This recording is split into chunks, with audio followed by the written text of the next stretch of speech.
Hangtod karon mao gihapon ni ang kadaghanang kinaiya sa mga inkutisyon magtutuo. Kana bang motuo Ginoo, musimba, modebosyon, mao ni ang kadaghanan pagyud.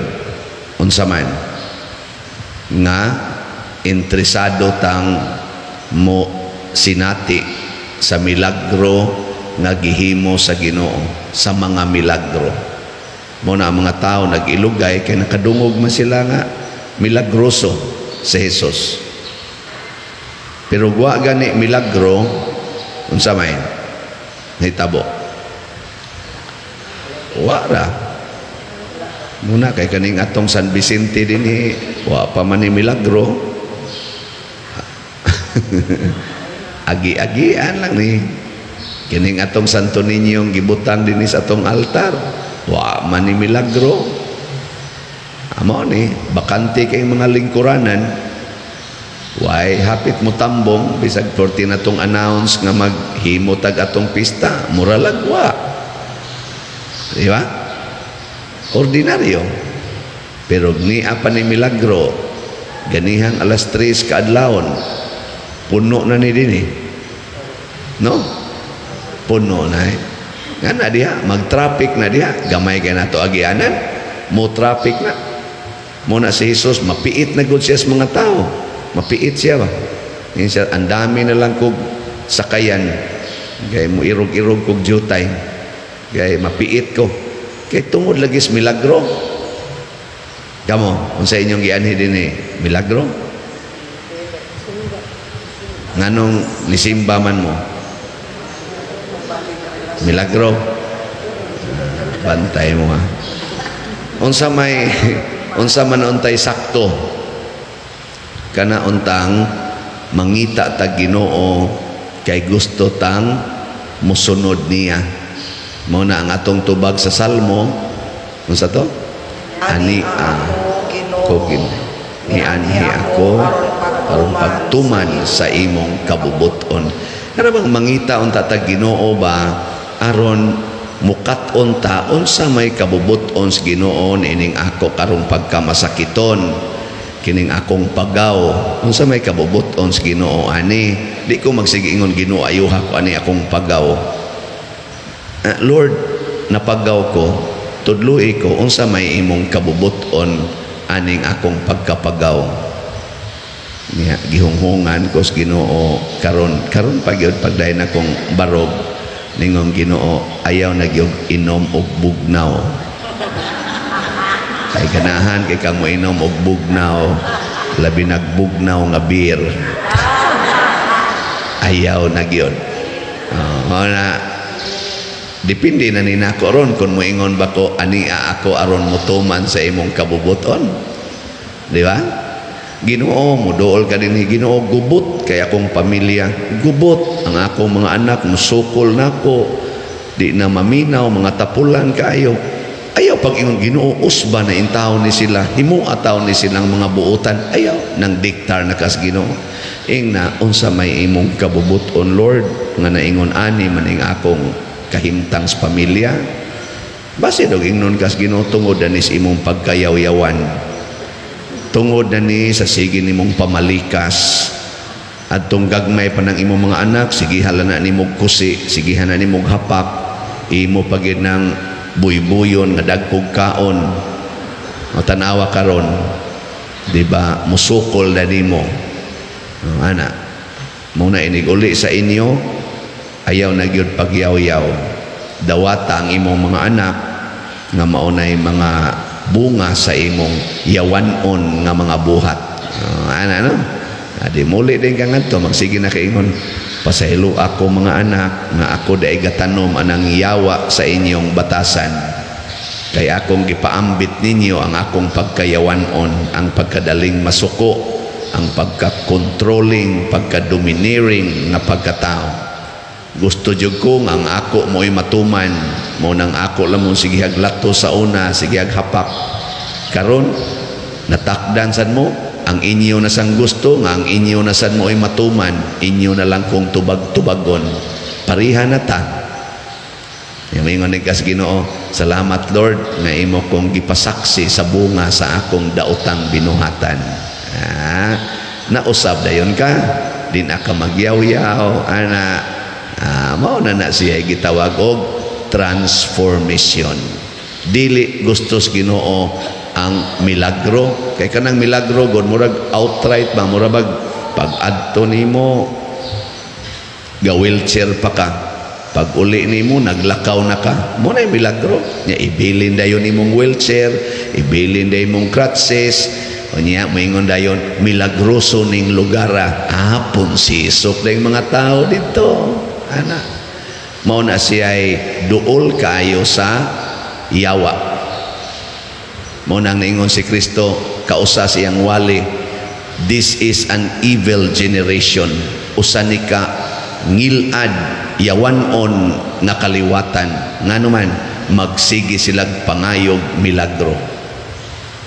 Mo na gusto siyawa, mo nang yawa ni sunod diring Hesus, di ay daghang yawa. Matod pas ebanghelyo, nang hapa pa, hapa-hapa pasti ilan ni Hesus, singgit-singgit pa, ikaw ang anak sa Dios. Pero unsay gisulting Kristo in response? Nganong gibauran man ni Kristo ang mga yawa nga dili musulti, nga unta nakaila man kaayo sila kaniya. Nya wa man sa sila magsultig dautan. Ang ilang gisulti, ikaw mao ang anak sa Dios. Pero iyang gibauran ang yawa. Baurag maayo ang yawa, dili sila manugilon kang bisan kinsa kun kinsa siya. Nga naman, kay kani manggong yawa mga igsoon, kaila ni Hesus pero nagdumili sa pagsunod ni Hesus. Kaila ni Hesus pero nagdumili sa pagsunod sa mga sugo ni Hesus. Muna kanabitang magsigitag sulti bahin ni Hesus, pero ang atong batasan yawanon daw kay tagyuta, daw kay tagkwarta, igihan kay kag mga dungog, masinahon kay ka, makigkumpetensya gyud ka, makigkumpit gyud ka sa buhok, sa kilay, sa imong naong, sa imong figure, makigkumpit gyud ka, masinahon kay kastanan. Nya magsikag sulti Ginoo, mas dako nag-damage sa atong pagtuo kaysa di na lang ka musulti. Di ba? Ay na lang sulti. Be ka na be, lingi ay mong tupad. Ing na di kaliwat siyawa. Di kaliwat siyawa. Kana bang mutuos Ginoo, nakailas Ginoo, pero di gyud mo buhat. Wala. O nga naman, kung sa may hinungdan nga di man kita kabuhat, kay concern kita sa atong physical welfare, dili ta concern sa atong spiritual welfare. Mao nay mga yawanon, mao nay milagro. Ang milagro nakasentro kasagaran or 100% para ra gyud sa physical. Sama na bang magpista ra ba tarong 27 may untag dili muuwan? Ngano man dig muuwan? Para sa una ba katong prosesyon nato, sige jud kog hangyos ginuin taon ayaw pauwan na. Sus muuwan bitaw. Kato bang Holy Week ba? Ang atong lawas puno na gistubig, ang akong sapatos gapalak-palak na inako. Lord, ngano man ning imo man gipauwan nga purti ra man ning daghanang tao, dapag yung mga bata, di kami mahilantan ani. Ang gihonghong sa Ginoo nako ing siya ga-prosesyon mo sa akong haya nya hadlok mong mamatay sa uwan. Pauwan dihang pariya ka aron mamatay ka ikaugma. Kana bang hadlok eta mamatay physically, pero di na hinunta mahadlok mamatay spiritually. Mas kuyaw biya nga klaseng kamatayon. Ako daghan kog kaila. Sorry kung maigo mo ani. Mga kailan ako, naminaw ra basad mo nako karon. Aktibo sa simbahan. Pero nagkalisod ang kahimtang sa pangwarta. Dalaga, aktive kay sa simbahan. Ni sobra nag 30 ang edad. Nakigpinpal na lang og mga foreigners nga mahimo niyang Jowa. Karon nagpuyo-puyo. Way kasal sa simbahang Katoliko, nagpuyo-puyo, pero proud kayo tungod kay daghan na silang kwarta, nakapausab na sa balay, nakapahimo na og mga dagko nga mga business, na ana sila'y sakyanan. Proud sila magpost-post diha sa social media sa ilang kunuhay kahimtang. Tungod kay nindot na sila naong, tuwa na sila sa gawas nasod. Proud kay sila. Pero way mga kasal sa atong simbahan. Ang ilang gitanaw, nya moingon pag yun, kaluy-an yung kus Ginoo. Milagro gining gihatag sa Ginoo nako nga naluwas mis among kalisod. Pero nagtuman ba sa gitawag nato og mga sakramento? Wa. Gibaliwa nila ang sala nga nakaut-ut sa ilang lawas o sa ilang kalag, ilang sintro kuno ang grasyas Ginoo nga nakaluwas sa ilang lawas. Hay naman tong gitudlo ni Kristo nga niingon, ayaw mo kaguol unsay mahitabo sa inyong lawas, panagani unsay mahitabo sa inyong kalag. Nabang diha ra kita nakasintro nga milagro, gracias Ginoo. Yes, grasya nas Ginoo, pero imong gigamit sa lahi nga paagi. Doon na sa ko'y nailhan nga nakauyab og foreigner. Wa siya magpinpal-pinpal. Nagkita lang gid sila kausa og nanguyab niya ang foreigner. Na in love po siya sa foreigner. Karon ingon siya nako, Father, dili Katoliko. Pero buotan, dili mi po parihag edad, mura ra siyang edad sa akong papa, pero abtikon. Ana ba? Unsa man ni akong sugton, nako pamalandong igmayo. Tagaig higayon ang imong kaugalingong mamalandong. After mga 3 months, iyang gisugot. Karon kay gusto man sa foreigner na mo file na siya og fiancé visa para makalarga dayon siya. Nangutana na sa siya nako, Father, adto lang ko no may magpakasal dito sa gawas niya, mag-fiancé visa lang ko. Nako, kana na mo dili pwede. Kinahanglan gyud spouse visa. Pagpakasal sa moderis Katolikong simbahan kay naa ang kasimbahan nagalagad. Og iya yung gituman. It took mga almost 2 years una pa siya nakalarga tungod lang kay iyang gisunod na spouse visa. Maghinilakay sila usahay kay nganong nakasal na sila pero di pa siya kalarga. Pero hangtod karon wa gid siya nagmahay. Matod pa niya pagkanindot na asi nadungan-dungan nga iyang mga suod sad nga nagfiancé visa, mga 4 man tingin to kabuok. Hurot-hurot na gyud ron og divorce. Pero siya hangtod na lang gyud sa kamatayon sa iyang bana, wa gid siya ni divorce. Grabe ang ilang giagiang kalisdanan o mga pagsulay, lig-on kay ilang kaminyoon. Ngano man kay gisunod man ni Kristo. Para nako dili ni milagro, transformation. Nangausab ang tan-aw sa sa mga tao nga nagpalibot nila.